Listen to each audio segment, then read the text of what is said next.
Kathy Morales had exactly 3 rules for girls' night out. No shots after midnight, no dancing on tables, and absolutely no kissing strangers on dares. She broke all 3 in spectacular fashion when her best friend Yara bet her $50 she wouldn't kiss the most intimidating man in the bar, a dark-haired stranger in an expensive suit sitting alone in the corner booth, radiating the kind of danger that made smart people cross the street. Kathy, fueled by cheap tequila and the reckless confidence of someone who'd just been dumped via text, marched right up to him, grabbed his face, and kissed him hard enough to make the entire bar go silent. For exactly 7 seconds, she was the hero of the story. Then the stranger's bodyguards materialized from the shadows. Then the bartender went pale and whispered, "Oh God, that's Larry Brox." Then Kathy learned that the man whose lips still tasted like whiskey and cigarettes was the head of the Brox crime family, a man famous across 3 states for his complete inability to forgive even the smallest slight. And kissing him without permission in front of 50 witnesses? That wasn't a slight. That was a death sentence with lipstick on it. Now Kathy has 24 hours to convince a man who's never shown mercy to anyone that her drunken mistake shouldn't end with her body in the river. The problem? Larry Brox doesn't want an apology. He wants something far more dangerous, for her to do it again. Before you assume this ends with flowers and forgiveness, let me stop you right there. Larry Brox built his reputation on one simple principle. Disrespect gets answered. Always. Publicly. Violently. And Kathy just disrespected him in front of his entire organization by treating him like some random guy at a dive bar, instead of the most feared man in the city. So the question isn't whether he'll retaliate. It's whether his retaliation looks like a bullet or a wedding ring. Because sometimes the most dangerous thing a mafia boss can do isn't kill you. It's decided you're his. Hit subscribe, because what happens when a woman who refuses to be owned meets a man who's never heard the word no is the kind of collision you can't look away from. Kathy Morales was having the worst week of her life, which by her standards was saying something. Monday had started with Trevor, her boyfriend of 2 years, the organic juice entrepreneur who'd somehow convinced her that chakra cleansing was a legitimate use of Saturday mornings, sending a breakup text that began with, "I've been doing some soul searching," and ended with, "I think we want different things. Also, I'm moving in with Bethany from hot yoga." The message arrived at 6:47 a.m. while Kathy was still in bed, which felt like adding insult to injury. Tuesday brought her landlord's cheerful announcement that the building was going condo, and she had exactly 60 days to either buy her studio apartment for $450,000 or vacate the premises. Kathy, who had approximately $3,200 in savings and a credit score that made loan officers laugh, knew which option she'd be choosing. Wednesday delivered the final blow. Her boss at Sterling and Grace Marketing called her into his office and explained that the company was restructuring to meet evolving market demands, which was corporate speak for, "We're firing 20 people and you're one of them." They offered her 2 weeks severance and a reference letter that damned with faint praise about her adequate performance in a challenging environment. By Friday night, when Yara dragged her to Murphy's Tavern, a deliberately shabby Irish pub in Brooklyn that served cheap drinks and attracted the kind of crowd that appreciated anonymity, Kathy was operating on a volatile mixture of rage, tequila, and the reckless energy that comes from watching your entire carefully constructed life implode in 5 days. "You need to do something crazy," Yara announced, already 3 margaritas deep and gesturing wildly enough to nearly knock over their shared pitcher. "Something that breaks you out of your boring, safe, Trevor-approved existence. Something that reminds you that you're actually alive and not just a robot going through motions." "I'm not boring," Kathy protested, though even she could hear how weak it sounded. "I just prefer stability over chaos." "There's nothing wrong with being responsible. You meal prepped for 6 months using a color-coded spreadsheet. You organized your books by the Dewey Decimal System. You own matching luggage." Yara leaned forward, eyes bright with the mischief that had gotten them both in trouble since freshman year of college. "You're the definition of boring. And Trevor knew it. That's why he left you for someone named Bethany, who probably does headstands and doesn't own a single spreadsheet." The words stung because they were true. Kathy had spent 2 years molding herself into Trevor's ideal partner.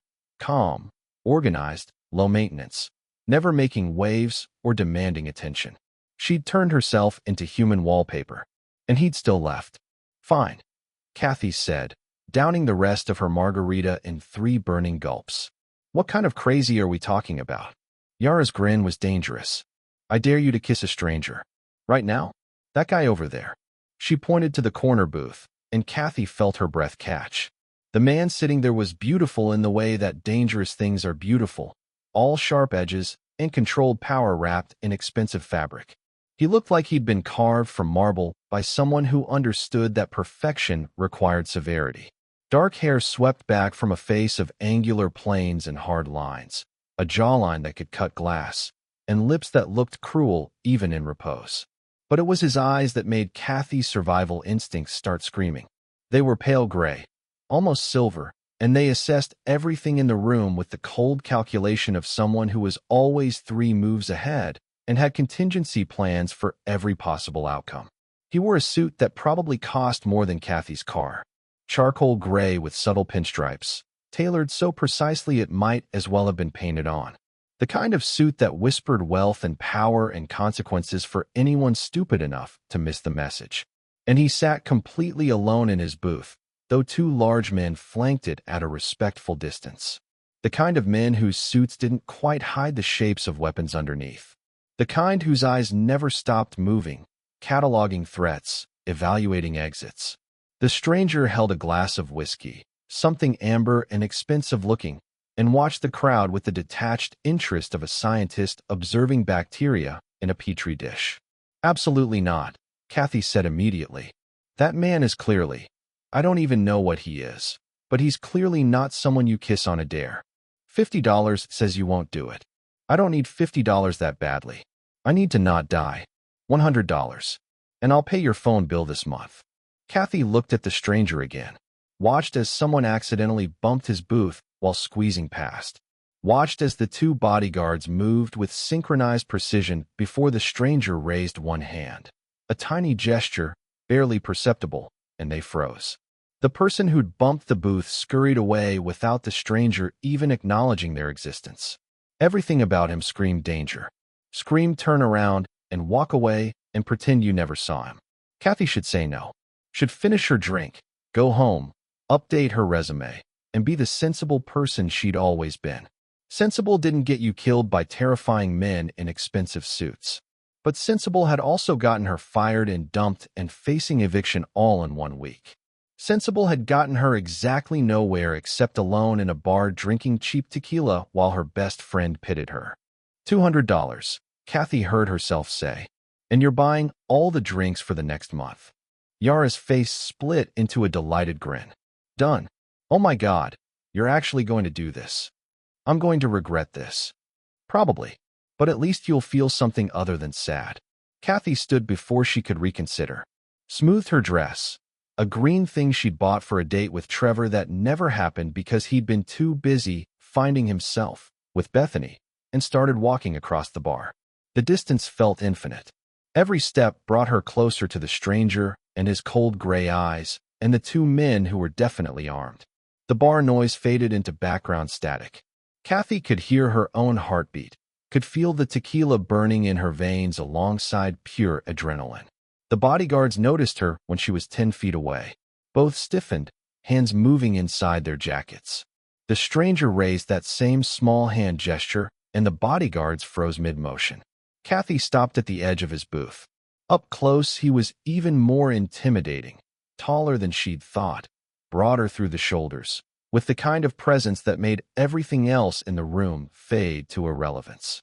He looked at her with those pale eyes, and she felt evaluated, assessed, and categorized in about 3 seconds. Hi, she said, and her voice came out steadier than she expected. I'm Kathy, and I'm about to do something incredibly stupid. One dark eyebrow rose. Are you? It wasn't a question. His voice was low and rough, like whiskey over gravel, with an accent she couldn't quite place. British, maybe, or just the kind of expensive diction that came from private schools and inherited wealth and never having to raise your voice because people listen the first time. My friend over there. Kathy gestured vaguely toward Yara without taking her eyes off him. Dared me to kiss you. For $200. Which is either deeply insulting or deeply flattering, depending on how you look at it, and I honestly can't tell which. And how do you look at it? Kathy took a breath. I think you're beautiful and terrifying in equal measure. I think I'm going to regret this in approximately 10 seconds. But I've had a really bad week, and I'm tired of being the kind of person who always makes the safe choice. So I'm making the stupid choice instead. Something flickered in those gray eyes. It might have been amusement. Might have been curiosity. Hard to tell with a face that gave away nothing. Proceed, he said. Kathy blinked. Excuse me. You've announced your intention. He set down his whiskey glass with deliberate precision, the movement controlled and exact. Now execute it. Or was this all performance? Are you hoping I'll give you an out? It was a challenge. Clear as day. And Kathy had never been good at backing down from challenges, which was probably why she was in this situation to begin with. She leaned forward, grabbed his face with both hands. His skin was warm under her palms, surprisingly smooth, and she felt him go very still and kissed him. For exactly 1 second, nothing happened. His lips were firm, unresponsive, and Kathy thought, oh God, I've completely miscalculated this. I'm going to die in a Brooklyn bar because I kissed a stranger who's probably a serial killer. Then he kissed her back, and it wasn't gentle. His hand came up to the back of her neck, fingers threading through her hair with just enough pressure to make her gasp. His other hand gripped her waist, pulling her closer, and suddenly Kathy wasn't standing at the edge of his booth anymore. She was leaning into it, into him, into a kiss that felt like falling off a cliff. He kissed her like he was claiming something, like he was proving a point, like he was answering a question she didn't know she'd asked. His mouth was hot and demanding and tasted like expensive whiskey and something darker, something that made her knees weak and her brain go offline. The bar had disappeared.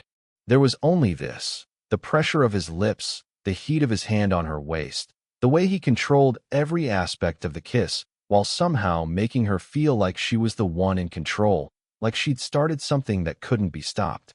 When he pulled back, 7 seconds later, though it felt like 7 hours or 7 years, Kathy was breathing hard and trying to remember her own name. The stranger looked at her with those cold gray eyes and said, interesting. Just that. One word, delivered with the same cool assessment he'd given her when she first approached. Kathy stepped back on legs that felt like water, tried to remember how breathing worked, noticed, distantly, that the entire bar had gone silent. Every conversation had stopped. Even the jukebox seemed to have paused mid-song. The bartender, a grizzled Irish guy named Seamus who Kathy had seen exactly twice and who usually didn't care about anything except last call, had gone pale. Actually pale, like he'd seen a ghost or received news of a death in the family. Oh God, Seamus whispered, voice carrying in the unnatural silence. Oh Jesus Christ. That's Larry Brock's. The name meant nothing to Kathy. She looked at the stranger, at Larry, and said, should I know who that is? One of the bodyguards made a sound that might have been a laugh or might have been a coffin being nailed shut. The stranger, Larry Brock's, apparently, stood with fluid grace. He was even taller standing, easily 6'3", all lean muscle and controlled power. He moved like a predator, every gesture deliberate and economical. You should, he said quietly, reaching into his jacket. For one terrifying moment Kathy thought he was pulling a gun. Instead he produced a business card. Thick, expensive cardstock, cream-colored with black lettering. No logo. No business name. Just Larry Brock's and a phone number. He pressed the card into Kathy's hand. His fingers were warm, his touch surprisingly gentle. Call me tomorrow, he said. Noon. We need to discuss the terms of your apology. Apology? Kathy's brain was still offline. But you said I could. You said proceed. I said proceed. I didn't say there wouldn't be consequences. He leaned in close enough that she could smell his cologne, something expensive and dark that made her want to lean closer instead of backing away. You kissed me in front of 50 witnesses without permission. In my world, that requires a response. The question is whether that response is proportional or excessive. He stepped back, gestured to his bodyguards with that same small hand movement. They flanked him immediately as he walked toward the exit. The crowd parted for him like the Red Sea. People pressed themselves against walls, against tables, against anything to get out of his path. No one spoke. No one even looked at him directly. At the door, Larry Brox turned back.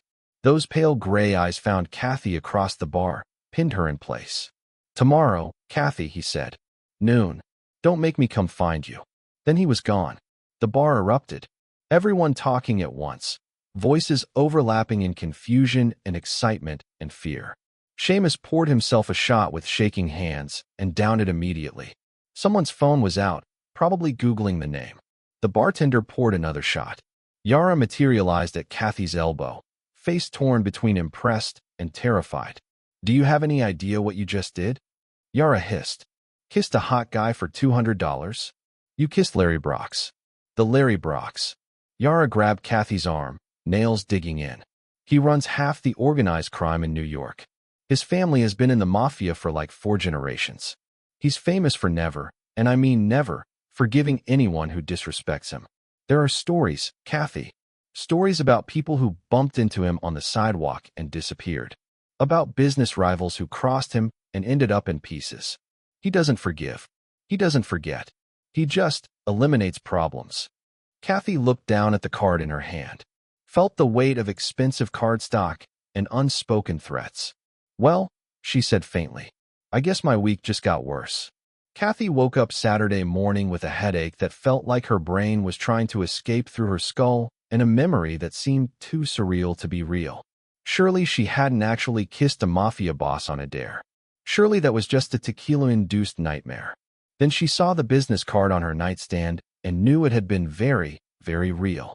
Larry Brox. One phone number. No other information. She grabbed her laptop and started researching, fingers fumbling on the keys. The first search result was a New York Times article from 6 months ago, The Brox Family, New York's most powerful criminal dynasty. It included a grainy photograph of a man in a suit getting into a car. The caption read, "Lawrence Brox, current head of the Brox organization, leaving federal court after charges were dismissed due to lack of evidence." Kathy clicked through to the article. It detailed 40 years of Brox family history: drug trafficking, extortion, money laundering, illegal gambling. A criminal empire built by Larry's grandfather, expanded by his father, and now run by Larry himself with ruthless efficiency. There were other articles. Lots of them. Federal investigation into Brox organization stalls after key witness disappears. Brox family consolidates power after rival gang leader found dead. Attorney General vows to bring down organized crime. Brox organization remains untouched. Every article mentioned Larry's reputation for brutality, for never showing mercy, for responding to even minor slights with overwhelming force. One article quoted an anonymous FBI source. "Larry Brox doesn't forgive. He doesn't negotiate. You cross him, you disappear. It's that simple. We've been trying to build a case for 8 years, and every witness either recants or vanishes. He's untouchable." Kathy felt sick. She'd kissed this man. In public. Without permission. In front of what were probably his own people. And he'd told her to call at noon to discuss terms of her apology. What did that even mean? Was he going to kill her? Make her disappear like the witnesses and rivals mentioned in the articles? Kathy looked at her phone. It was 10:47 a.m. She had 1 hour and 13 minutes to decide whether to call Larry Brox or run. Except running probably wouldn't help. If he could make FBI witnesses disappear, finding one unemployed copywriter would be trivial. At 11:30 a.m., someone knocked on her apartment door. Kathy froze, looked through the peephole and saw a delivery man holding a massive floral arrangement. She opened the door cautiously. "Delivery for Kathy Morales," the man said cheerfully, clearly unbothered by the fact that he was delivering flowers that looked expensive enough to cost a month's rent. Kathy signed for them in a daze. Carried the arrangement inside. It was huge, at least 3 dozen roses, but they were black. Actually black, like they'd been dyed or genetically modified or grown in some underground lair where normal roses feared to bloom. There was a card. Thick cream cardstock matching the business card from last night. The handwriting was sharp, angular, precise. Noon. Don't be late. Valentino's, 247 Mulberry Street, Manhattan. Come alone. No signature. Didn't need one. Kathy looked at the black roses. At the address. Her phone showed 11:43 a.m. She had 17 minutes to get to Manhattan, which was impossible from Brooklyn even with good traffic. She grabbed her purse and ran. She arrived at Valentino's at 12:14 p.m., sweaty and out of breath from sprinting 3 blocks after her Uber got stuck in traffic. The restaurant was upscale Italian, the kind of place with white tablecloths and a dress code and a waiting list measured in months. It was also completely empty. Every table is vacant. No diners. No waitstaff. Just silence and the smell of expensive wine and fresh bread. At the center of the dining room sat Larry Brox. He wore a different suit today. Navy blue. Just as expensive, just as perfectly tailored. He sat with perfect posture, one hand resting on the white tablecloth, the other holding a wine glass. 2 place settings were laid out, one across from him. "You're late," he said without looking up. "Traffic," Kathy managed. "And I live in Brooklyn. You gave me 17 minutes to get to Manhattan. I gave you 12 hours. You chose to spend most of them sleeping and researching me instead of preparing to be punctual." Now he looked up, those pale gray eyes pinning her in place. "Sit."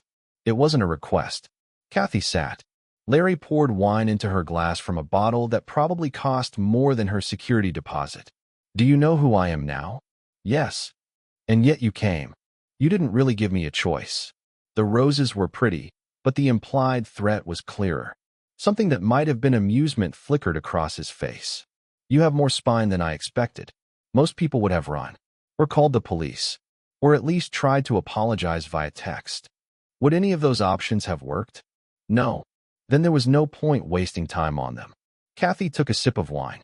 It was incredible, smooth and complex, and probably older than she was. "What do you want from me?" "Direct."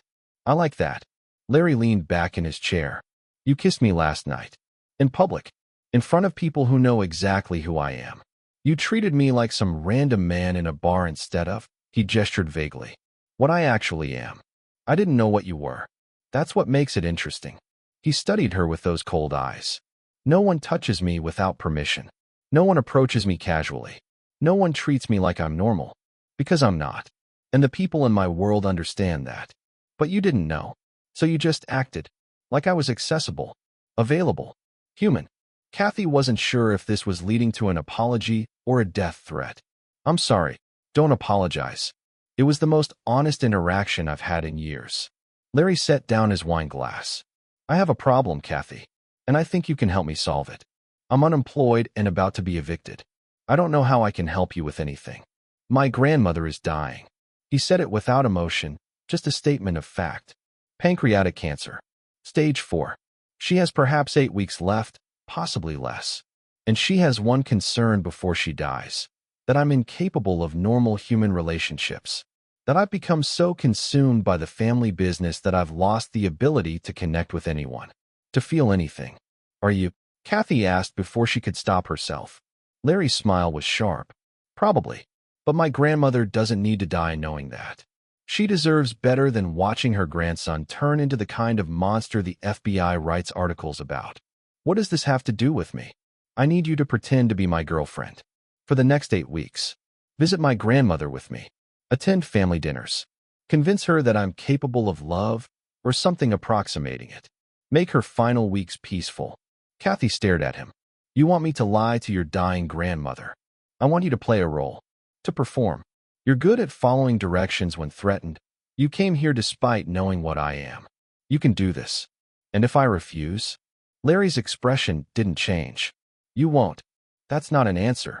It's the only answer you're getting. You kissed me without permission in front of 50 people. You created a debt. This is how you pay it." He pulled out his phone, tapped the screen, showed her an image. It was a bank transfer confirmation. $50,000 to an account in her name. "What is this?" "Payment. For your services. 8 weeks of pretending to care about me. 50,000 up front. Another 50 when my grandmother passes and you fulfilled the contract." He put the phone away. "That's enough to handle your eviction problem and buy you time to find a new job. Consider it compensation for the inconvenience." "This is insane." I can't pretend to date a, she stopped. A what? A criminal? A monster? A man who kills people for looking at him wrong. Larry's voice remained calm. All accurate descriptions. But you can pretend. Because the alternative is far less pleasant. And because deep down, you're curious. About me. About this world. About what it feels like to be close to danger without getting burned. He stood, came around the table, and extended his hand. Do we have an agreement? Kathy looked at his hand. At the business card on the table. At the black roses that had been waiting for her at home. At a future that involved eviction and unemployment and Trevor's pity. She took his hand. His grip was firm, warm, completely controlled. He pulled her to her feet with effortless strength. Good, he said. We start tomorrow. I'll pick you up at noon. We're something nice, but not expensive. My grandmother can smell pretension. And Kathy? Yes. Don't try to run. I'll find you. And I don't like wasting time on people who break agreements. He released her hand and walked toward the exit. Paused at the door. The wine is paid for. Lunch will arrive shortly. Enjoy your meal. Consider it our first date. Then he was gone, and Kathy was alone in an empty restaurant with $100 bottle of wine and the growing certainty that she'd just made a deal with the devil himself. Quick question, what's scarier, a mafia boss who wants you dead, or a mafia boss who wants you to meet his grandmother? Because Kathy's about to learn that playing Larry Brock's fake girlfriend means entering a world where every dinner is a performance, every introduction is a test, and one wrong move gets you killed by people who smile while they do it. She thinks she can act her way through 8 weeks and walk away clean. But Larry Brock's doesn't do anything clean. And the thing about fake relationships with real criminals? The line between pretending and reality gets blurry fast. Especially when he kisses you like he means it. Stay locked in. It gets complicated. Larry picked Kathy up at exactly noon on Sunday in a car that cost more than her entire yearly salary used to be. A black Mercedes S-Class with windows tinted so dark she couldn't see inside until the driver, one of the bodyguards from Murphy's Tavern, opened the back door. Larry sat in the back seat wearing charcoal slacks and a black sweater that probably cost $1,000. Casual for him. Still more expensive than anything in Kathy's closet. We're shopping first, he said as she slid in beside him. You can't meet my grandmother dressed like that. Kathy looked down at her outfit. A simple navy dress from Target and flats she'd owned for 3 years. What's wrong with this? Nothing, if you're attending a PDA meeting. But you're supposed to be dating me. That requires a certain presentation. The shopping expedition was surreal. Larry took her to boutiques in Soho where Kathy had never dared enter, where a single blouse cost more than her monthly grocery budget. Personal shoppers appeared the moment Larry walked through the door, treating him like visiting royalty. She needs a wardrobe, Larry said to an elegant woman who introduced herself as Isabel. Business casual. Dinner appropriate. Nothing too flashy. She should look like she belongs, but isn't trying too hard. Isabel assessed Kathy with a professional eye. Size 4. 5'6" height. Excellent bone structure. This will be fun. 2 hours later, Kathy owned 6 dresses, 4 blouses, 3 pairs of slacks, 2 skirts, and shoes that made her feet look like they belonged in a museum. Larry paid for everything with a black credit card and didn't even glance at the total. In the car heading toward Westchester, Larry laid out the rules. You call me Larry. Never boss or Mr. Brock's or anything that sounds like employment. We've been dating for 3 months. We met at a charity gala I attended because my grandmother insisted. You work in marketing, currently between jobs, which is true enough. What charity gala? The one I'll say we met at. The details don't matter. My grandmother won't fact-check. She's too happy I'm dating someone to question the logistics. What if she asks how we fell in love? Larry glanced at her. Tell her I was persistent. That I pursued you despite your better judgment. That I wore down your defenses through sheer determination. A pause. Also true enough. That's not romantic. My grandmother doesn't need romantic. She needs believable. And a man like me pursuing a woman who initially resisted? That's believable. That's the story we're selling. What are the rules for physical contact? I'll hold your hand. Put my arm around you when appropriate. Kiss you if necessary for the performance. All of which you'll allow because you're being compensated And because refusing me in front of my family would raise questions we don't want raised. Kathy's stomach fluttered. You'll kiss me in front of your grandmother. If required. The kiss at the bar was adequate. You can replicate that level of enthusiasm on demand, yes. That wasn't enthusiasm. That was terror and tequila. Larry's smile was slight. Then feel terrified. I don't care about the emotional origin as long as the performance is convincing. They drove through a guarded gate into an estate that looked like something from a movie. Sprawling grounds, manicured lawns, a house that was less house and more mansion, 3 stories of stone and windows and old money. Your grandmother lives here? My family lives here. I maintain a residence in the city, but this is the family seat. My grandfather built it in the 50s after the war made him wealthy. My grandmother refused to leave after he died. She says ghosts are better company than most living people. They parked in a circular drive. Larry came around to open Kathy's door himself, a courtesy that felt more like a performance than genuine politeness. Relax, he said quietly, offering his hand. You're terrified. It shows. My grandmother will interpret that as being nervous to meet the family, which is perfect. Use your fear. Let it work for the performance. Inside, the house was even more intimidating. High ceilings, crown molding, art that belonged in museums. Everything old and expensive and heavy with history. An elderly woman sat in a sunroom overlooking the gardens. She was tiny, barely 5 feet, with white hair pinned in an elegant bun and eyes that were still sharp despite the frail body. She wore a silk dress and pearls and emanated the kind of authority that had nothing to do with physical strength. "Nana," Larry said, his voice gentler than Kathy had heard it. "This is Kathy Morales. Kathy, my grandmother, Gianna Brox." Nana Gianna looked at Kathy with eyes that missed nothing. "Viennica ragazza. Let me see you."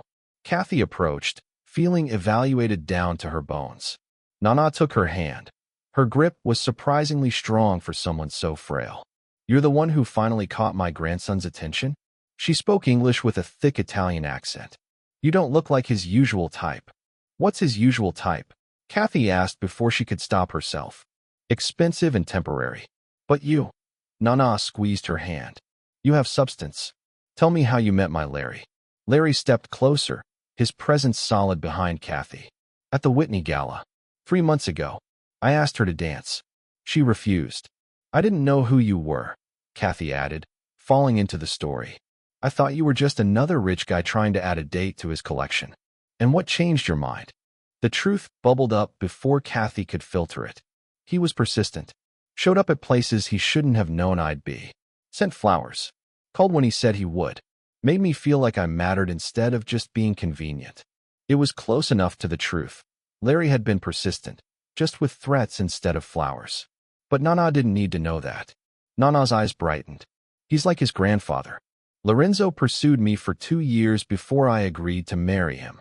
Stubbornness runs in the blood." She patted Kathy's hand. "You'll stay for dinner. I want to get to know the woman who made Larry human again." Dinner was an ordeal. The family gathered. Larry's cousin Dante, charming and dangerous with a smile that didn't reach his eyes. His sister Vittoria, beautiful and cold, watching Kathy like a scientist observing a specimen. His underboss Kieran, quiet and loyal, speaking only when spoken to. They ate in a dining room that could seat 20, though only 6 places were set. Nana sat at the head of the table, Larry to her right, Kathy beside him. Conversation flowed in a mixture of English and Italian, sometimes switching mid-sentence. "So, Kathy," Vittoria said, her voice smooth as silk. "What do you do?" "I worked in marketing. Currently between positions." "How convenient." "Unemployed just when you meet my brother." Larry's hand found Kathy's under the table. Squeezed once. Warning or reassurance, she couldn't tell. "I was fired because the company restructured," Kathy said evenly. "It had nothing to do with Larry. We met before I lost my job." "Of course." Vittoria's smile was sharp. "And I'm sure his wealth had no influence on your interest." "Vittoria," Nana said sharply. "Basta.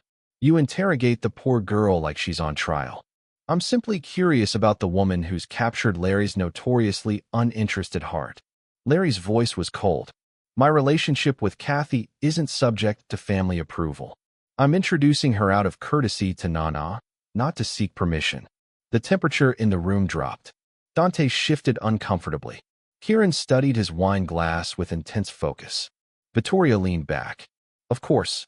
My apologies, Kathy. I'm simply protective of my brother. Our world isn't kind to outsiders. I'm beginning to understand that, Kathy said quietly. Nana changed the subject, asking about Kathy's family, her childhood, her interests. Kathy answered truthfully. Her parents divorced when she was 12. She'd grown up in Connecticut. She loved reading and trying new restaurants and terrible reality TV. And how did you meet Larry? Nana asked again, as if testing whether the story would stay consistent. At the Whitney Gala, Kathy repeated. He asked me to dance. I said no. Why? Kathy looked at Larry, at his cold gray eyes watching her. Because he looked dangerous. Like he could hurt me. And I've learned that dangerous men usually do. Truth, hidden in performance. Larry's expression didn't change, but his hand tightened on hers. But he didn't hurt you, Nana said. Not yet, Kathy said quietly. Nana laughed, a real laugh, delighted and genuine. Oh, I like her. She is fire. She's not afraid of you, Larry. Or at least she pretends well. She switched to Italian, speaking directly to Larry. He responded in the same language, their conversation too fast for Kathy to follow. When they switched back to English, Nana was smiling. You'll bring her again next week. Sunday dinner. And Kathy. She looked at her with those sharp eyes. I know my grandson is difficult. Closed off. Hard to read. But he brought you here, which means you matter to him. In our family, that's the highest honor. Don't waste it. I won't, Kathy promised, and meant it more than she expected to. After dinner, Larry drove Kathy back to Brooklyn.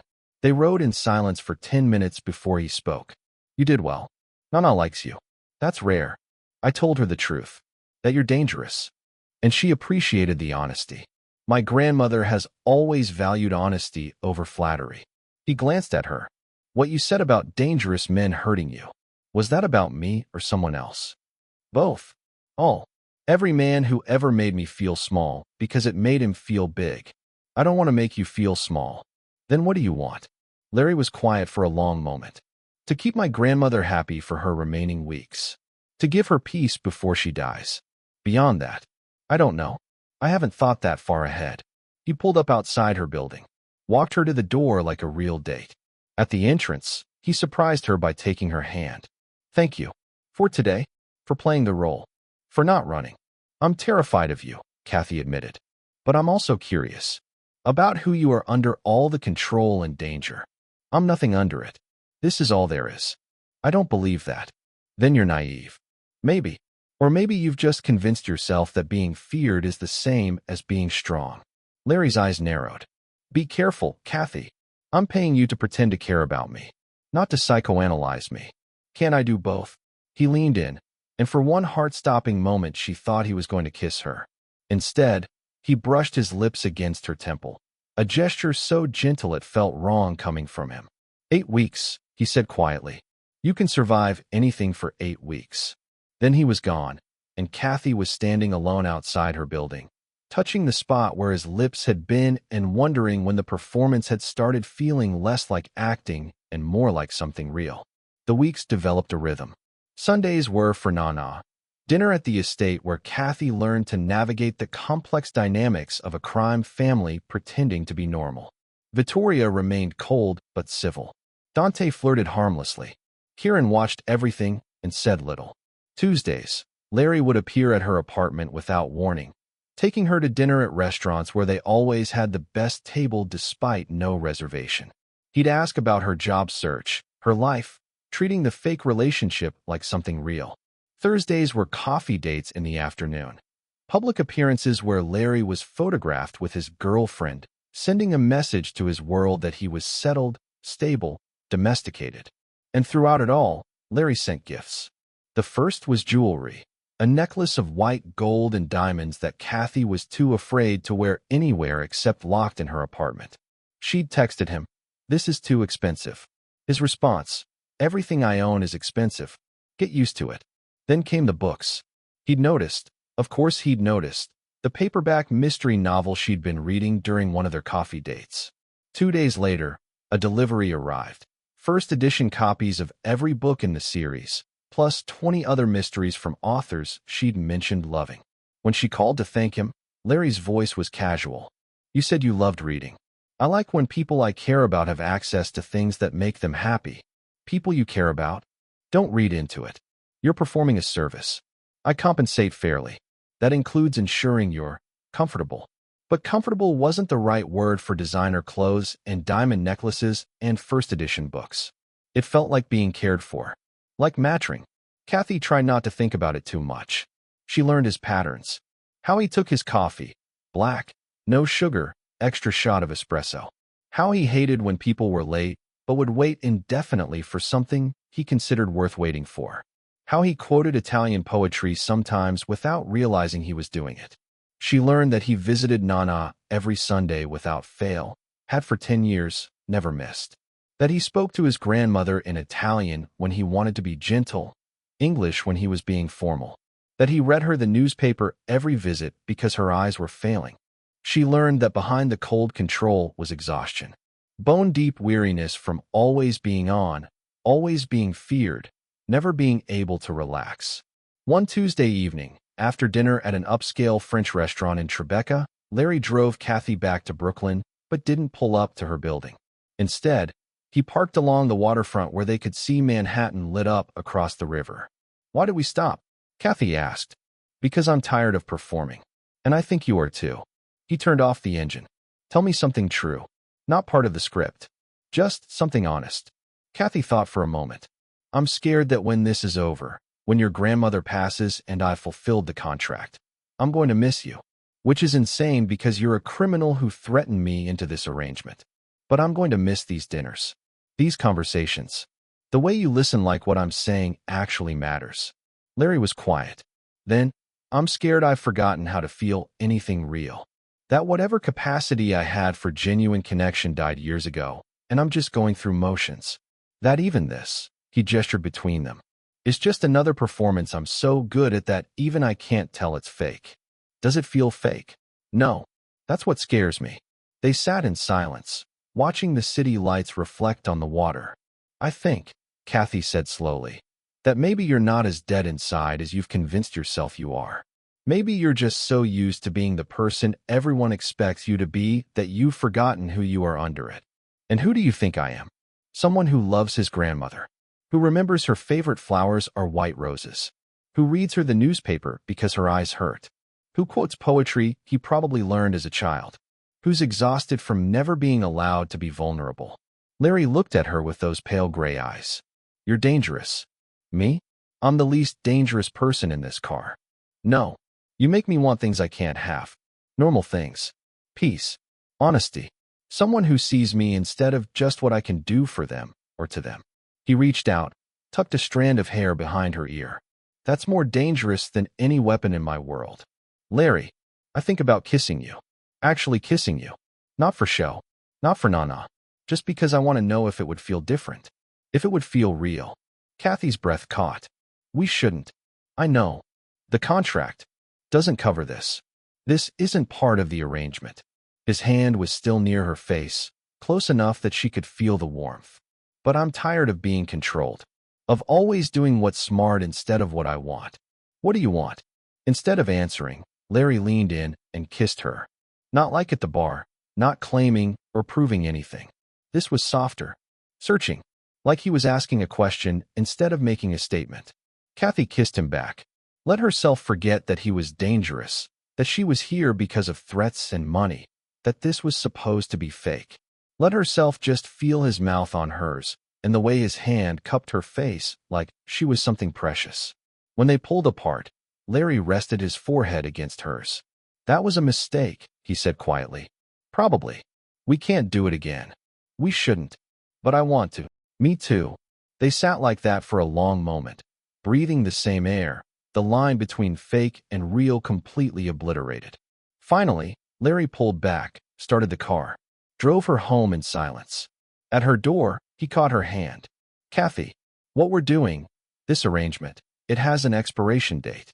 Don't forget that." "Is that a warning or a reminder?" "Both. I'm not a good man. I'm not capable of the things you deserve. This ends when Nana passes, and then you walk away. That's the deal. And if I don't want to walk away? Larry's expression was painful. Then I'll make you. Because the alternative is watching you get destroyed by my world.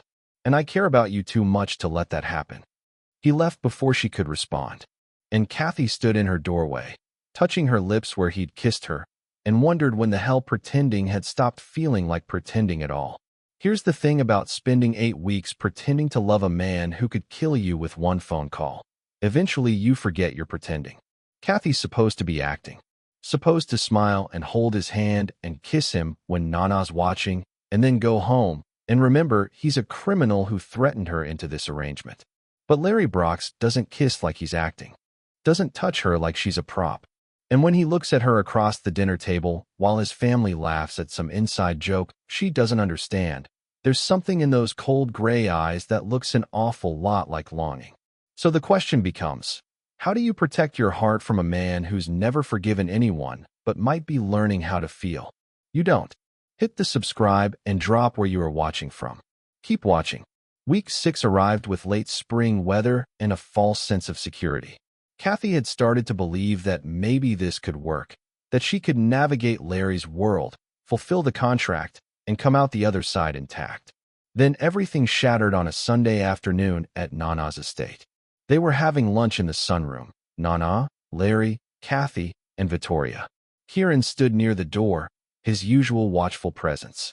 Dante was supposed to arrive later. Nana was telling a story about Larry as a child, about how he'd once stolen a kitten from a neighbor and hidden it in his room for 3 weeks before anyone noticed. Kathy was laughing.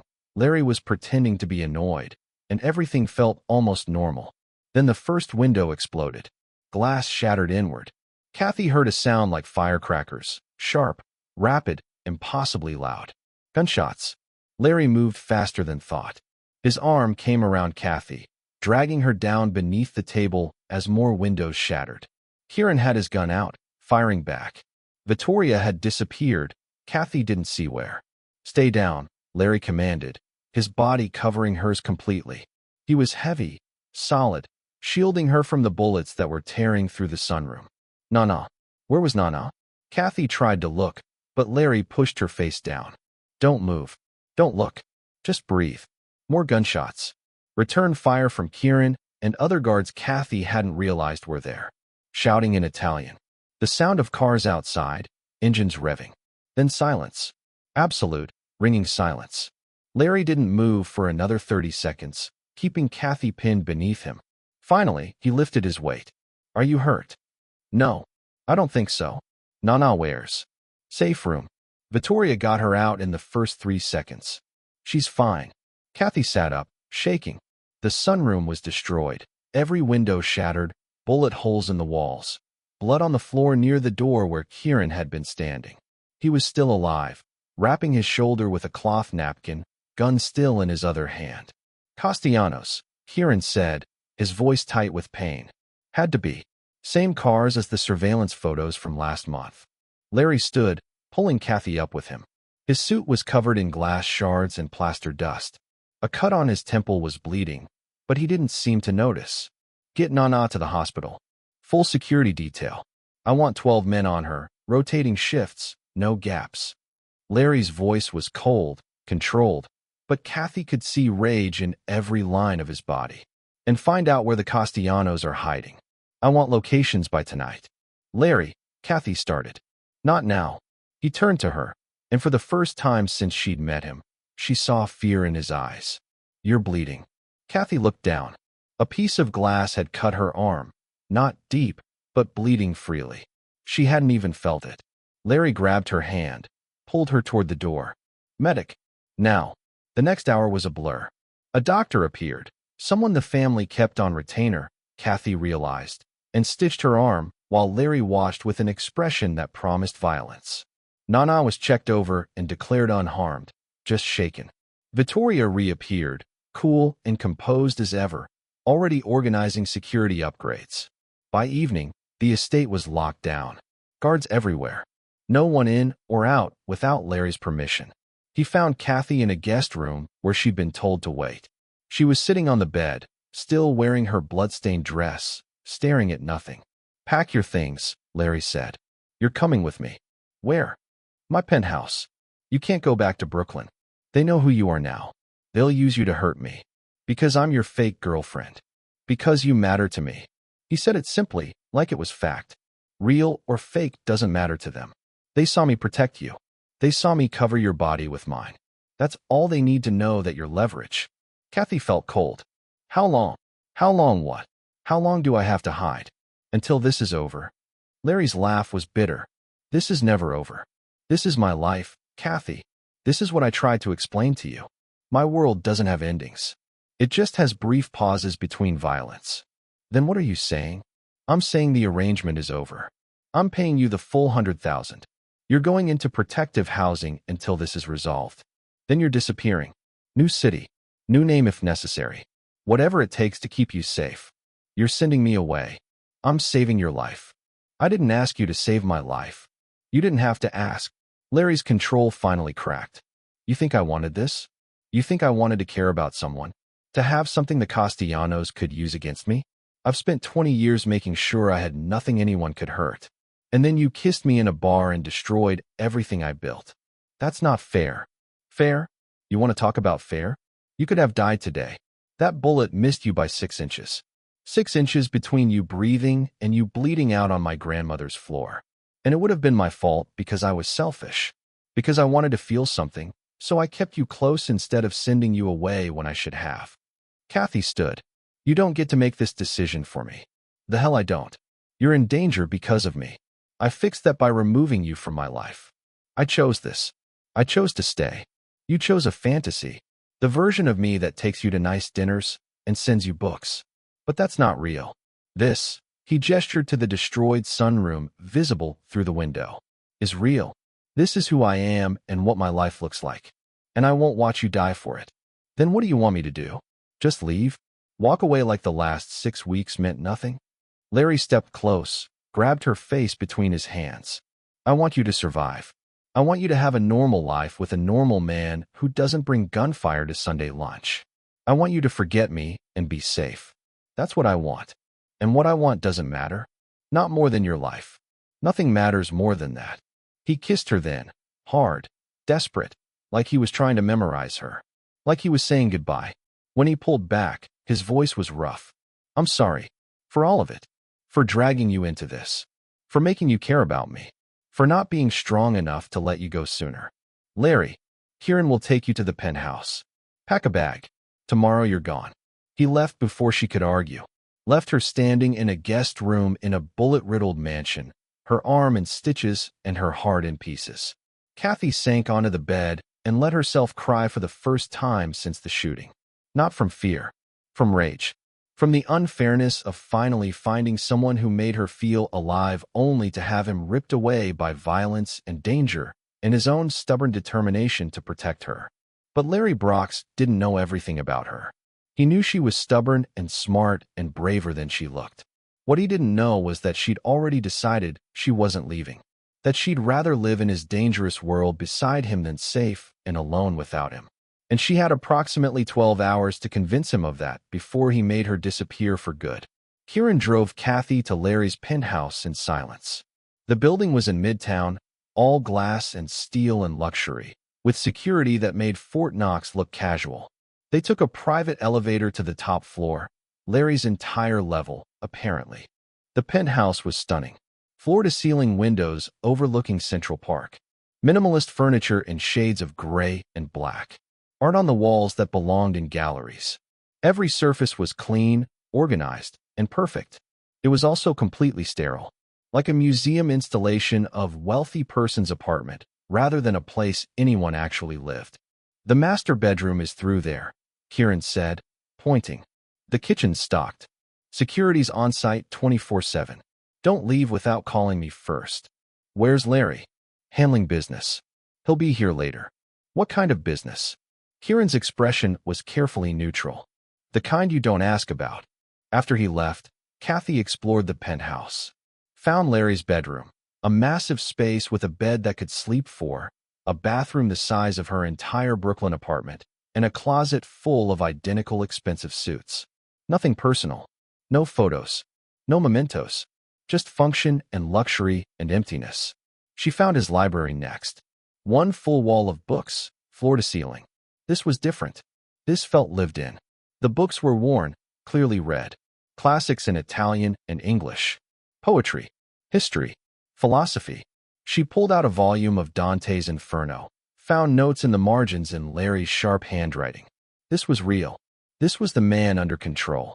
Kathy was still in the library when Larry came home at 2 a.m. She heard the elevator, his footsteps, the way he stopped when he saw her sitting in his reading chair. "You should be asleep," he said. "I was reading. Your notes on Dante are pretentious but insightful. I annotated that in college." Pretentious was the requirement. "You went to college?" "Columbia. Philosophy degree before my father died, and I had to take over the business." Larry moved to the window, looked out at the city. "You need to pack. The transport leaves at 9 a.m. "I'm not going." "Kathy." "I'm not going," she repeated, standing. "You don't get to decide this for me. I'm trying to save your life. By ending it. Because that's what you're doing. You're taking away my choice, my agency, my right to decide what risks I'm willing to take. And that's not saving me. That's controlling me." Larry turned to face her. He looked exhausted, suit rumpled, blood on his collar, exhaustion in every line of his face. "Do you have any idea what I've been doing for the last 12 hours? His voice was dangerously quiet. "I've been tracking down the people who shot at you, finding out who ordered the hit, making sure they understand that touching you means war. And do you know what I learned?" "What?" "The Castellanos weren't trying to kill you. They were trying to prove a point. That I've gone soft. That having someone I care about makes me weak. That they can hurt me through you anytime they want." He stepped closer. "And they're right. You are my weakness. The only one I've had in 20 years. And every enemy I have now knows it. So make me a strength instead of a weakness." "That's not how this works." "Then change how it works." Kathy closed the distance between them. "You're the most powerful man in this city. You run a criminal empire. You make people disappear. You can change the rules if you want to. Some rules can't be changed. The rule that says people I love become targets? That's written in blood across generations. I can't protect you and keep you close. I can only do one. Then protect me better. Teach me how to navigate your world. Give me security. Give me knowledge. Give me anything except this. This abandonment disguised as protection. It's not abandonment. It is. You're sending me away because you're scared. Because caring about me makes you vulnerable and you hate being vulnerable. Because it's easier to be alone and safe than risk being hurt." Kathy grabbed his lapels, forced him to look at her. "But I'm not leaving. Not unless you look me in the eyes and tell me you don't care about me. That the last 6 weeks were just a performance and I meant nothing. Tell me that, and I'll go. Lie to me, Larry. I dare you." Larry stared at her, jaw clenched, something like agony in his eyes. "I can't," he finally said. "I can't lie to you. Not about this." "Then what do you want? Honestly, no protection, no planning, no thinking 3 moves ahead. What do you want?" "You." The word came out raw. "I want you to stay. I want to wake up next to you. I want to stop pretending that I'm not completely consumed by you. I want to teach you Italian so you understand when I quote poetry. I want Sunday dinners where you're not performing, but actually there. I want—" He stopped, closing his eyes. "I want things I have no right to want. Then take them. Take me. I'm here. I'm choosing this. I'm choosing you despite the danger and the violence and the very reasonable certainty that this is the stupidest decision I've ever made. You don't understand what you're choosing. I understand perfectly. I'm choosing a man who covered my body with his during a shooting, who reads poetry in his spare time, who visits his grandmother every Sunday without fail, who's exhausted from always being what everyone expects instead of who he actually is. I'm choosing you, Larry. All of you. The good and the terrifying and the complicated. Stop trying to talk me out of it." Larry opened his eyes, looked at her with an expression that was equal parts desperate and defeated. "If you stay, there's no going back. My world doesn't exist. Once you're in, you're in. Then I'm in. People will always try to hurt you to hurt me. Then I'll learn how to not be an easy target. My family will test you, question you, make your life difficult. They already do. I'll survive. Kathy, kiss me or let me go. Those are your options. But stop trying to protect me from my own decisions. Larry's control shattered. He pulled her close and kissed her like he was drowning and she was air. Kissed her like he'd been holding back for weeks and couldn't hold back anymore. His hands tangled in her hair, his body pressed against hers, and everything else disappeared. When they finally broke apart, both breathing hard, Larry rested his forehead against hers. "This is a mistake," he whispered. "Probably the biggest one I've ever made. I'm going to hurt you. You already have. And I'm still here. God help us both. God gave up on both of us weeks ago. We're on our own." Larry laughed, a real laugh, surprised and genuine. "You're insane. I kissed a Mafia boss on a dare. Insanity is clearly my brand." He kissed her again, slower this time, like he had all the time in the world and wanted to memorize every second. When he pulled back, his expression was serious. "If you stay properly. No half measures. You move in here. We make this official. I introduce you to the organization as mine, not a girlfriend, not a casual thing. Mine.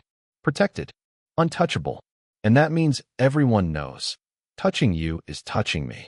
That's terrifying and possessive and probably unhealthy. It's also the only way you survive in my world. Are you in or out?"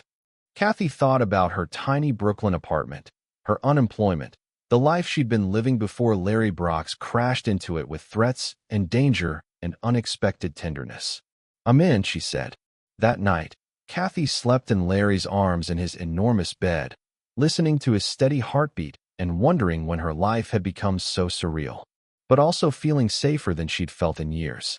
Because as dangerous as Larry was, he was hers, and she was his, and everything else was just details to be figured out.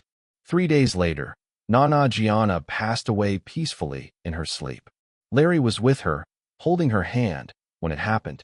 Kathy waited outside the room, giving him privacy for grief. When he emerged, his eyes were red but his face was controlled. He pulled Kathy close, buried his face in her hair, and let himself be held. "She was happy," he said quietly. "At the end, she told me she was glad I found someone who made me human again. You were always human. You just forgot. Maybe. Or maybe you reminded me." The funeral was massive. Every criminal organization in the tri-state area sent representatives. The church was full of people who feared Larry but respected Nana. And when Larry introduced Kathy, not as his girlfriend, not as someone he was dating, but simply as Kathy, who matters to me, the entire criminal underworld understood. She was under his protection, untouchable, his. And anyone stupid enough to forget that would learn exactly why Larry Brox had built a reputation for never forgiving. So you'd think that becoming the official girlfriend of New York's most feared mafia boss would solve all of Kathy's problems, right? Wrong. Because Larry's enemies now know exactly how to hurt him. And Larry's family, the ones who smiled at Sunday dinners and pretended to accept her, are about to show Kathy what happens when you're not protected by a dying grandmother's wishes anymore. Turns out being Larry Brock's girlfriend doesn't make you safe. It makes you a target with a bullseye painted in diamonds and blood. And the thing about targets? Eventually, someone takes a shot. Hit the subscribe button. Don't move. The endgame's coming. 2 weeks after Nana's funeral, Kathy was learning to navigate her new life. Learning the names of Larry's key people.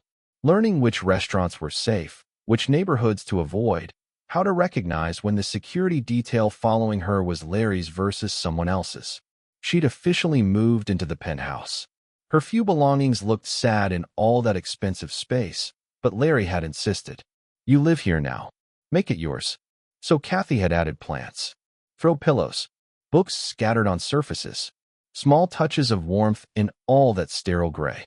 Larry didn't comment, but she noticed him running his fingers over a bright blue pillow on the couch sometimes, like he was getting used to color in his space. She'd also started meeting the organization properly. Not the violent side. Larry kept that away from her deliberately. But the legitimate fronts.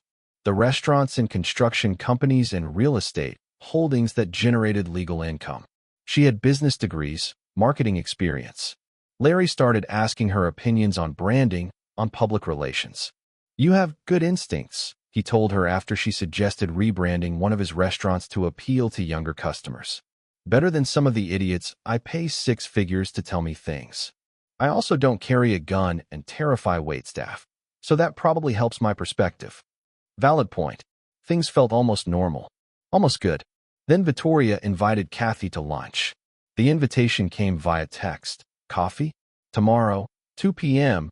That place in Soho you mentioned liking. Just us. Sister bonding. Kathy showed Larry the message. He frowned. Vittoria doesn't do sister bonding. She does strategic positioning and information gathering. Should I decline? No. If you decline, she'll know I told you to, and she'll take that as a sign you're weak. Go. But be careful. Vittoria is the most dangerous person in my family besides me. She smiles while cutting throats. The coffee shop was trendy and overpriced, the kind of place that served lattes with foam art. Vittoria was already there when Kathy arrived, looking elegant in a cream pantsuit, her dark hair pulled back in a severe bun. Kathy, she greeted warmly. Thank you for meeting me. I feel like we haven't had a chance to really talk. We've had several Sunday dinners. In front of Larry. In front of the family. I mean really talk. Woman to woman. They ordered coffee. Vittoria got an espresso, Kathy got a latte, and settled into a corner table. How are you adjusting? Vittoria asked. Living with Larry can't be easy. He's very particular about his space. We're managing. He's actually more flexible than you'd think. Is he? Interesting. Larry's never lived with anyone before. Not even seriously dated. You must be special. The compliment felt like a knife wrapped in silk. I wouldn't know about his past relationships, Kathy said carefully. We don't really discuss exes. Wise. Though I suppose there's not much to discuss. Larry doesn't do relationships. He does transactions. Business arrangements. Even this thing with you. I assume it started as an arrangement. For Nana. Kathy kept her face neutral. It started to get complicated. It's less complicated now. Is it? Or have you just gotten comfortable with the arrangement? Vittoria sipped her espresso. I'm asking because I care about you. And about Larry. And I've seen what happens when people get comfortable in his world. They forget how dangerous it is. I'm very aware of how dangerous it is. I was there when Castellanos shot up Nana's sunroom. Exactly. You were there. You were a target. And you'll continue to be a target as long as you're with Larry. Vittoria leaned forward. Here's what I need you to understand. Larry has gone soft since meeting you. Made tactical mistakes. Shown weakness. The organization notices these things. What kind of mistakes? Hesitations. Delays in responding to threats because he's worried about your safety. Refusing to authorize operations that might put you in danger indirectly. In our world, hesitation kills. And Larry is hesitating. So what are you saying? I'm saying that as much as I want Larry to be happy, the organization needs him to be effective. And right now, you're making him less effective, which makes you a liability. Vittoria's smile was sharp. Now, if something were to happen to Larry, an accident, an enemy attack, natural causes, the family would move on. We'd restructure. But you would have no protection. You'd be eliminated. Quietly. Quickly. Because you know too much and have no value without Larry alive to care about you. The threat was clear. Absolute. Are you threatening me? Kathy asked quietly. I'm explaining reality. I actually like you, Kathy. You have spine. But liking you doesn't mean I won't eliminate you if you become more dangerous than useful. And right now, you're making Larry weak. That's dangerous. Kathy stood. I think we're done here. One more thing. Vittoria pulled out her phone, showed Kathy a photograph. It was Larry leaving a warehouse, covered in blood that clearly wasn't his. This was last week. While you were shopping. He killed 6 men because they mentioned your name in a context he didn't like. 6 men dead because someone talked about his girlfriend. That's not strength. That's obsession. And obsession makes people sloppy. Or, Kathy said, it makes them protect what matters. I'll let you interpret which. She walked out before Vittoria could respond. That evening, Kathy told Larry about the conversation. His reaction was terrifying. He went completely still. Silent. His face showed nothing, but Kathy could see rage in the set of his shoulders. She threatened you, he said finally. In public. Directly. She was warning me. Or testing me. I'm not sure which. Both. Vittoria doesn't do anything for one reason. Larry pulled out his phone, made a call. Family meeting. Tonight. Everyone. Non-negotiable. An hour later, Kathy stood in Larry's penthouse living room, while his entire inner circle gathered. Vittoria, Kieran, Dante, 3 other men Kathy recognized, but didn't know well. Larry stood at the window, looking out at the city. When everyone was present, he turned. Vittoria, he said quietly, you threatened Kathy today. Implied that she's a liability. That if I die, she dies. Did I misunderstand? Vittoria's face was neutral. I explained how the organization works. That's not a threat. It's education. Interesting interpretation. Larry moved to stand in front of his sister. Let me educate you in return. Kathy is not a liability. She's family. Permanent family. Anyone who touches her answers to me. Anyone who threatens her answers to me. Anyone who even suggests that her existence is a problem answers to me. Do you understand? You're making emotional decisions. I'm making strategic decisions. You think she makes me weak? She makes me focused. She gives me something to protect, which means I fight harder. You think she's a liability? She has better strategic instincts than half the people I pay to advise me. You think she's vulnerable? She stayed when I told her to run. She chose this knowing the danger. That's not weakness. That's steel. Larry's voice never rose, but the temperature in the room dropped 20 degrees. If you have concerns about my leadership, Vittoria, you can challenge me directly. That's your right as family. But you don't get to threaten what's mine and call it concern. You don't get to make Kathy feel unsafe in my organization. And you definitely don't get to test whether I'll choose her over you. And if I do challenge you, Vittoria asked quietly, then I'll remove you. From the organization. From the family business. From my life.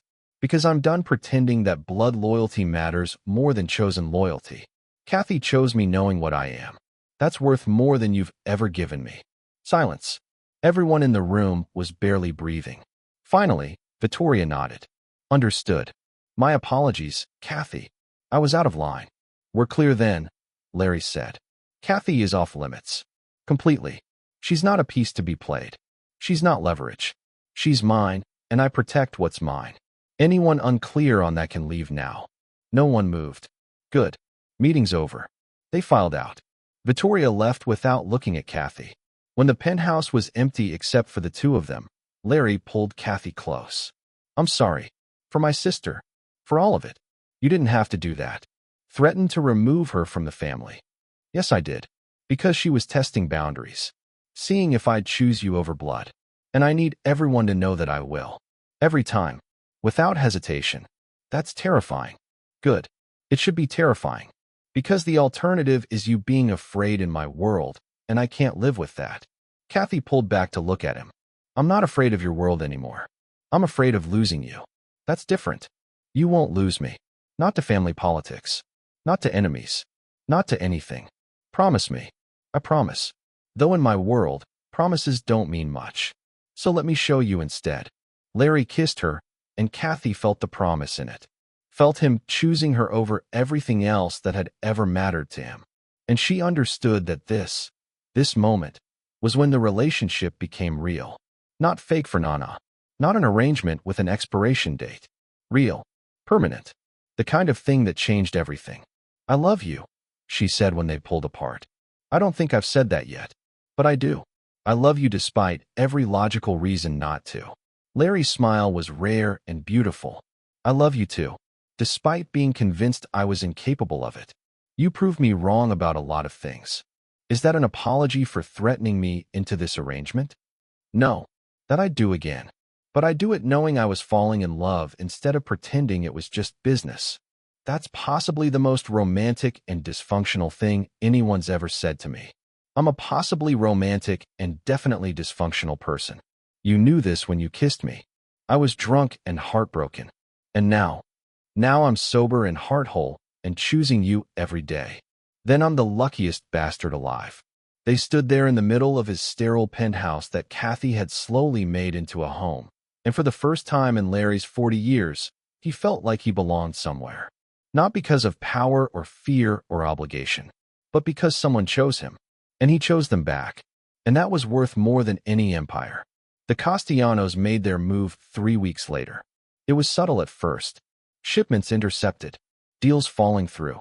Key people disappearing, not killed, just gone. Paid off or scared off, Larry suspected. They're testing us, Kieran reported during a strategy meeting. Seeing if we'll retaliate. If we're weak. We're not weak, Larry said. We're strategic. But strategy has limits. At some point, we respond. Otherwise, every organization in the city thinks they can push us. What's the play? Dante asked. Larry looked at Kathy, who sat in on these meetings now. She had good instincts, and he'd learned to trust them. What do you think? He asked her. I think responding with overwhelming force makes you look strong, but also unstable. Like you've lost control. Kathy leaned forward. But not responding makes you look weak. So you need a response that's calculated. Precise. That sends a message without looking emotional. And what message should we send? That you're patient but not passive. That you'll let small provocations slide while planning a large response. Make them think they're winning until you eliminate them completely. Larry smiled. You have a career in organized crime if marketing doesn't work out. I'll keep it in mind. The plan took 2 weeks to execute. Larry moved pieces carefully, tracking the Castellanos' operations, identifying weaknesses, building a case that would destroy them legally and organizationally simultaneously. When it happened, it was surgical. Federal raids hit 3 Castellano fronts on the same morning. Charges: money laundering, racketeering, witness tampering. Evidence had been anonymously provided to the FBI. Evidence that Larry's people had been gathering for months. Simultaneously, Larry's organization absorbed key Castellano operations. Dealers switched loyalties. Territory was claimed. Assets were seized through shell companies. By evening, the Castellano family was scattered. Their leadership was in federal custody. Their empire was absorbed. And Larry Brox had never personally touched anything. No violence. No visible action. Just strategic removal of an enemy that had tried to hurt what was his. Kathy watched the news reports with a mixture of awe and concern. You destroyed them, she said. I removed a threat. There's a difference. Is there? Morally. Larry looked at her. No. Morally, I'm a monster. I've always been a monster. But I'm a monster who protects what matters. And you matter. So they had to go. I don't know how to feel about being the reason people's lives were destroyed. Feel however you want. But know that they would have destroyed you if given a chance. This is my world, Kathy. This is what protection looks like in my world. I know. It's a lot to process. Take the time you need to process.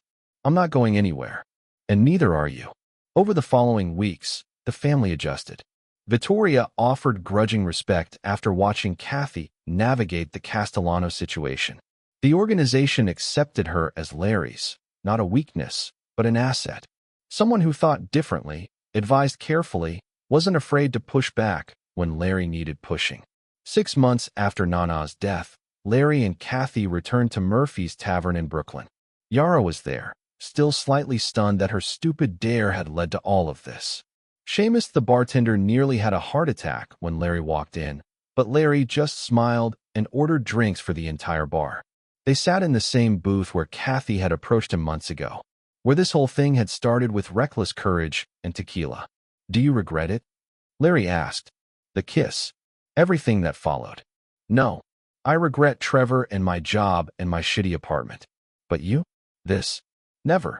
Not even when people shoot at you? Not even then. Though I prefer less shooting in general. Larry laughed, the real laugh Kathy had learned to recognize. I'll see what I can arrange. He pulled her close and kissed her, right there in the bar where it all started. Kissed her like he was claiming her all over again. Like he was reminding the universe that this woman was his and always would be. When they pulled apart, Kathy was smiling. You know what you said? That first night. About me kissing you without permission. What about it? You said it required a response. That the question was whether the response would be proportional or excessive. I remember. What's your answer? Was your response proportional or excessive? Larry thought about it. About threatening her into playing his girlfriend. About falling in love despite every intention not to. About destroying his enemies to keep her safe. About restructuring his entire life around someone who'd walked into it by accident. Excessive, he admitted. Completely, unreasonably excessive. Good, Kathy said. I wouldn't have it any other way. They stayed at the bar until closing, trading stories with Yara about how a stupid dare had changed everything. About how sometimes the worst decisions lead to the best outcomes. As they left, Larry pulled Kathy close. "I have something for you," he said, producing a small box. Kathy opened it. Inside was a ring, vintage, platinum, with a single perfect diamond. Not ostentatious, just beautiful. "Larry, I'm not asking. I'm informing. You're mine. Permanently. Officially. This is just symbolic recognition of what's already true." That's possibly the least romantic proposal in history. I'm a crime boss, not a poet. Do you want romantic or do you want honest? Kathy thought about Trevor, who'd given her romantic words and empty promises. About Larry, who gave her honest threats and absolute loyalty. Honest. Always honest. Then honestly, "I love you. I'm keeping you. And anyone who has a problem with that can take it up with me." That's still not a proposal. Kathy Morales, will you marry me and continue making my sterile life colorful and my controlled existence chaotic? That's only slightly better. But yes. Larry slipped the ring on her finger, kissed her again. And Kathy realized that her terrible week last spring, the week where everything fell apart, had actually been the beginning of everything falling into place. She'd kissed a stranger on a dare, found out he was a monster, chose him anyway, and he'd chosen her back. Some people would call that Stockholm Syndrome. Kathy called it recognizing that love wasn't always safe or sensible or endorsed by relationship therapists. Sometimes love was kissing a dangerous man and deciding that danger was worth it. Sometimes love was a mafia boss learning that forgiveness and mercy were different things, that he could be ruthless to his enemies while being gentle with the one person who saw past the reputation to the man underneath. As they walked out into the Brooklyn night, hand in hand, Kathy thought about the homeless woman who'd approached her 6 months ago outside a coffee shop. The woman had looked at Kathy's terrible week and said, "Baby, sometimes the worst days are just life making room for the best days. Don't give up yet." Kathy had given her $20 and forgotten about it. Now she wondered if that woman had seen something Kathy couldn't see yet, had known that rock bottom was just the foundation for building something better. "What are you thinking about?" Larry asked. "That I kissed a stranger who never forgives. And he spent every day since proving that for the right person, even the most ruthless man can learn to be soft." "I'm not soft. You are with me. You just hide it under threats and excessive responses." "Semantics." "Truth." Larry pulled her closer. "I love you. Even though you make me ridiculous. I love you too. Even though you make me an accessory to various federal crimes. We're a perfect match. Perfectly dysfunctional. The best kind." They walked into the night. Two people who'd found each other by accident and chose each other on purpose. A criminal and a copywriter.